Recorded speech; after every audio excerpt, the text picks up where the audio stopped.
I've been seeing a lot of discussion about the alt-right pipeline, and I want to share a deep dive about how that happens and share my experience on how I got pulled into it as a black woman and a gamer. People are used to hearing about men and young boys being pulled into these spaces, and in some cases, of course, young black men and older black men get dragged into these spaces as well. But to hear about black women and young black girls being pulled into these spaces is unheard of, and many people don't even think that exists, that black women can't be pulled into alt-right pipelines. But I'm here to share my experience that yes, it can happen. And honestly, if it can happen to someone like me who came online for mostly video games, fandom, memes, and escapism, it can happen to way more people than we want to admit. This video isn't a call out piece. I'm not here to drop names or start a creator war. This is a deep dive into how the pipelines work, why gaming and internet cultures are such easy targets, how I was personally ensnared, the role that skeptic and anti-SJW creators played,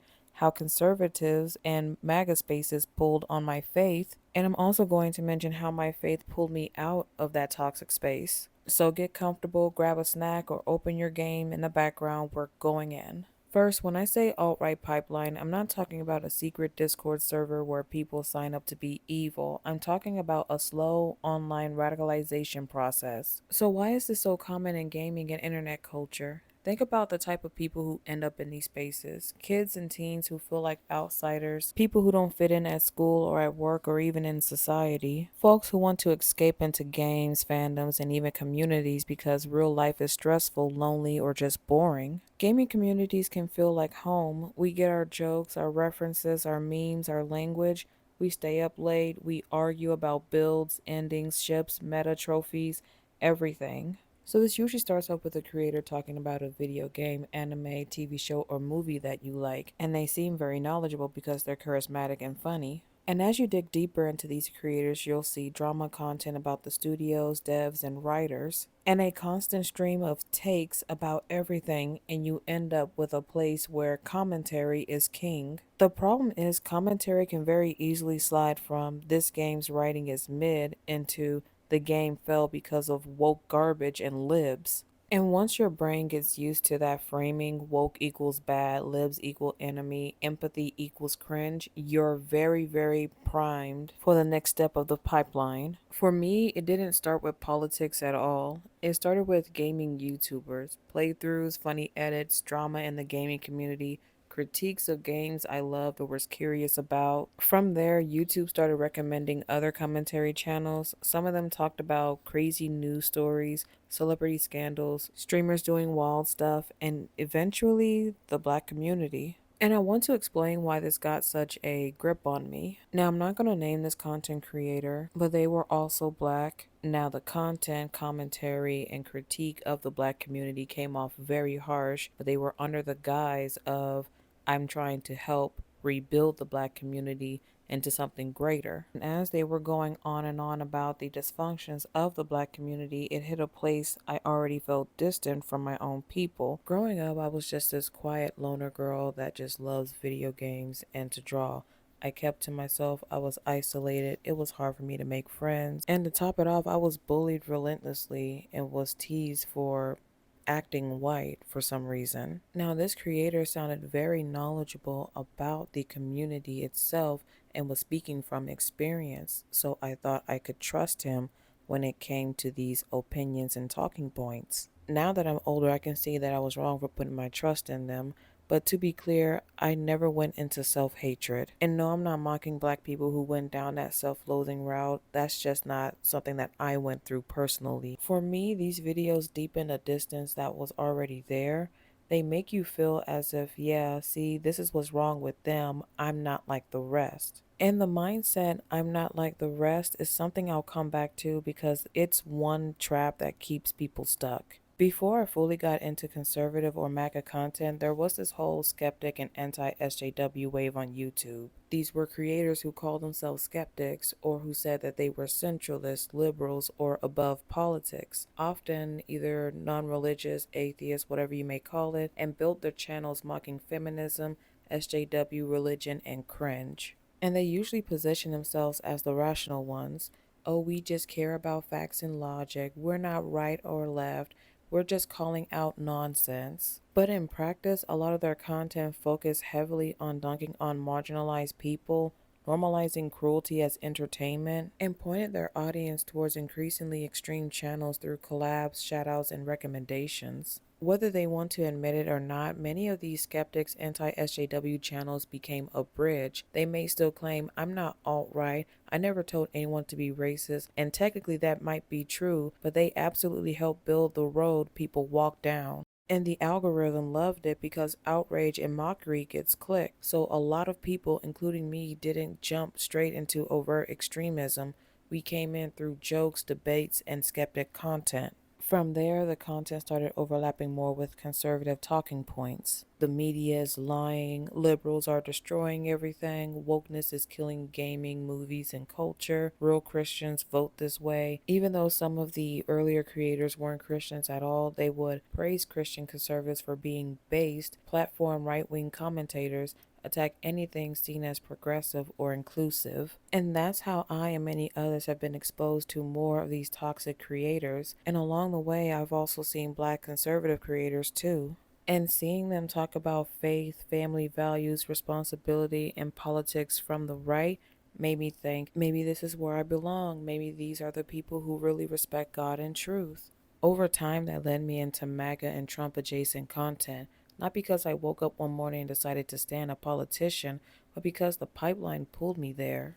It was like one video about problems in the black community, then videos about SJW ruining video games, then libs destroying America, and finally, this is why you should support Trump or this specific party. Step by step, it shifted my Overton window. And now we're going to talk about a few key moments that saved, because I'm going to use that term saved, me from the alt-right pipeline. One big moment was watching what happened when a black conservative creator disagreed with his own audience on one issue. This creator has been loyal to the script for a long time. They've been defending conservative, criticized liberals, all of that, but one day, when they had a different take, still conservative, just not the approved one, and his audience snapped. Suddenly, he was just like the rest.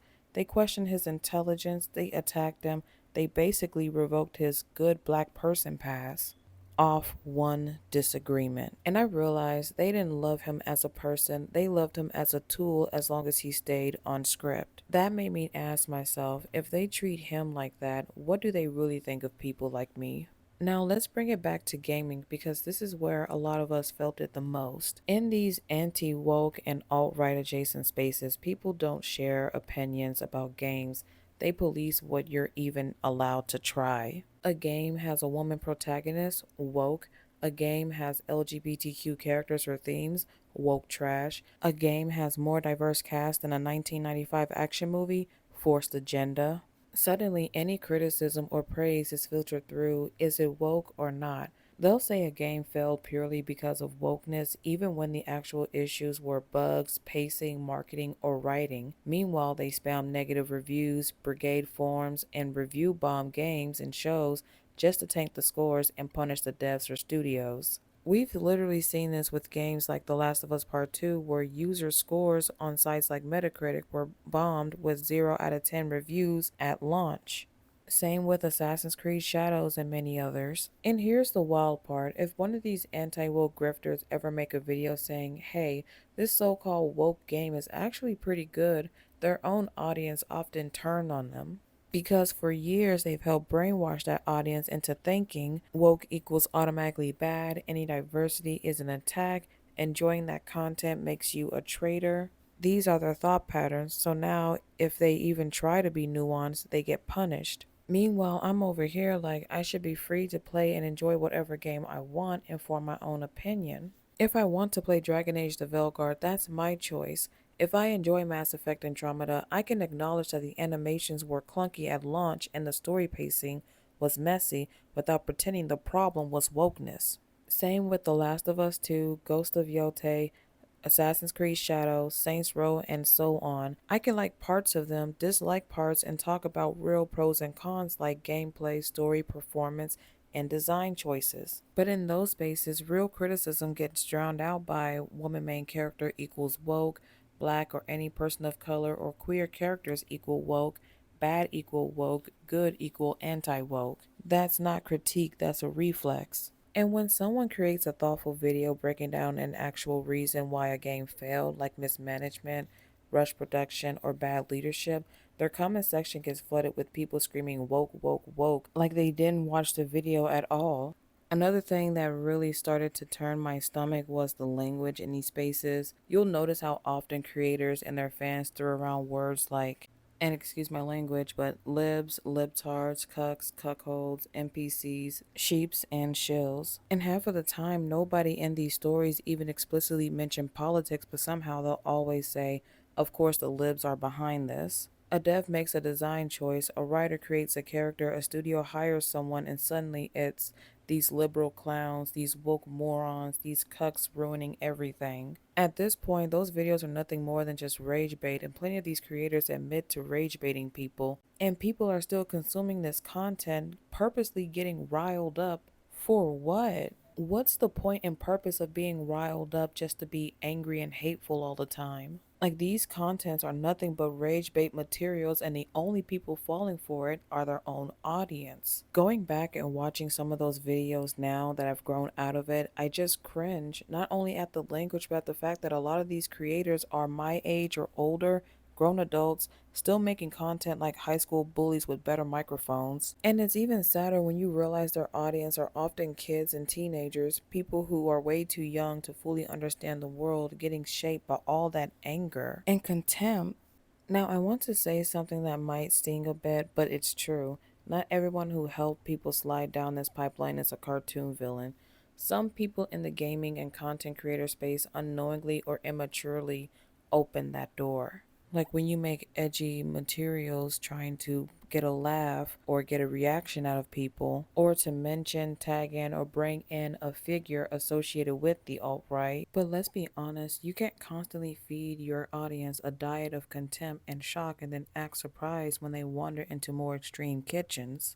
They might not have intended to radicalize anyone, but intentions don't erase impact. So now let's get into how I got out. In the middle of all of this, my personal life went through some things that pushed me to seek God more seriously. Now, as I was trying to build a closer relationship with God, I was also still consuming this content. And one of the things that I've noticed now that I didn't back then is that a lot of conservatives love to say that they're pro-God and biblical, but when you ask them about a specific verse, they can't answer it. Or when they're approached by an opposing media and get questioned about the Bible, they can never seem to answer it or to rebuttal their point. Meanwhile, I was out here reading, studying, trying to defend them with scripture, and I realized the more I read, the more I realized, wait, the Bible doesn't line up with half of what these people are pushing. And then I started to notice their obsession with cruelty, their lack of compassion, the way they mock the poor, immigrants, women, and many different people, and their worship, which is literally idolatry of a certain politician, and it all did not look anything like Christ. So I stepped back, I took time off of those channels, and I stopped feeding my brain constant outrage, and slowly the grip loosened. And if you're also planning on leaving this alt-right content, I would definitely recommend to erase your history completely. It doesn't matter if you have to start all over again, wipe away your history, unsubscribe from channels that you need to unsubscribe from. Slowly start watching regular content about things that you like that doesn't pull you back into the alt-right pipeline. And I've seen plenty of content creators make fresh YouTube accounts just to show how fast and easy it is nowadays to get pulled into these toxic contents compared to how it was back then, where it was like a slow, gradual pull that has now grown and manifested into this fast, gradual black hole. So I understand the question is now, where do I stand since I left the alt-right spaces? I do want to clarify that I'm not part of either the left or the right. I didn't immediately go left-leaning after leaving. Even though I might agree with left-leaning people on issues like the importance of SNAP benefits, protecting the vulnerable, or fighting injustice, I often don't feel welcome sometimes in those spaces because of my beliefs as a Christian. I'm still going to stand up for what is right regardless if it seems left-leaning or not. I'm still going to support people and children not going hungry, people having affordable housing, and everybody being able to have the treatment and help that they need. I don't owe blind loyalty to the right or the left. My loyalty is to God and His Word. Before I close, I want to talk about why people stay in these spaces even when something feels off. Communities. These spaces offer friendship, inside joke, a feeling of belonging. Leaving them feels like losing your friend group. People may feel like they've already invested time, why leave? Another reason is identity. When your whole personality becomes based, anti woke, free thinker, it's hard to admit when you were misled. Pride. Nobody wants to say, yeah, I got played, I got manipulated. It's easier to double down than to change. Fear of the other side. People think if I leave this, I'll be forced to join the opposite side, and if neither side feels safe or welcoming, they stay put. The I'm not like the rest lie. This is a big one for many black people, people of color, women, LGBTQ folks, and many others in these spaces. It's very common to think they don't mean me when they say that. I'm one of the good ones. That lie is how we tolerate being in rooms where people disrespect our own communities. And if you are part of the toxic alt-right community and you're planning on leaving, then I just want to let you know you are allowed to step back. I've already talked about this earlier, but I just want to reiterate again. You don't have to announce anything. Just unsubscribe, stop doom scrolling, explore other creators, reset your history, and just go from there. You are allowed to enjoy the games you like. You are allowed to enjoy stories with women, with people of color, with people with different identities. You are allowed to critique them honestly and not through the woke and non woke filters. I share all of this because I know how easy it is to get pulled into it, and the simple fact that it's scary to think that there are children younger than me than I was when I got pulled in. I was somewhere like 14, 15, or 16 years old being pulled gradually into this space. And that should be concerning not just to us, but to the parents as well, because they don't know that their children are easily falling into this pipeline, and that many young adults are gradually being pulled into these spaces as well from content creators who really don't even care about them. You all may be thinking you're forming some sort of parasocial relationship with these content creators until their money starts running dry and they crash out on you, whether it's live or on a recorded video. Now, I made a video in the past talking about being a gamer who is also politically neutral, not affiliated with either side. And I'll just go ahead and post the link in the video here. That way you guys can go and look at it because this video is already as long as it is. If you guys stayed all the way to the end, thank you guys so much for watching it all the way through. I'm not ashamed to talk about it because at least I was able to get out through a short period of time. I can't make people turn away from these spaces. This is something that happens on their own. But thanks for watching it all the way through. Stay safe, stay discerning, and have a wonderful day.